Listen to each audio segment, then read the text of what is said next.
siwezi na sitarudi nyuma hapa kutafuta kiti ya useneta au ya ubunge au ya ugavana. Mimi naenda wapi? Mbele. Na hiyo safari sitaenda peke yangu. Kwanza lazima nisimame na watu yangu, msimame na mimi. Jambo ya pili, lazima tufanye urafiki.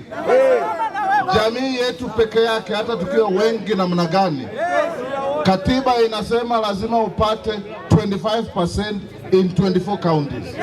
Jamii yetu tuko na kaunti 5 peke yake.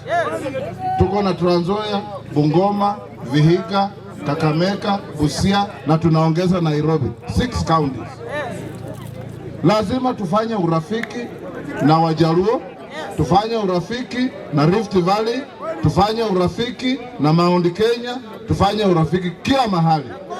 Nyinyi wote, I want you to be my goodwill ambassadors. Popote mulipo, muambie sisi tunasukuma gurudumu ya Ruto, kwa sababu tuko partners na yeye. 2027 2 term, 2032 ni sisi.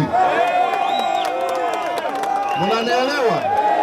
The easiest route and the best route for us to get there is to use the goodwill of the president, who is our partner today, who is our neighbor.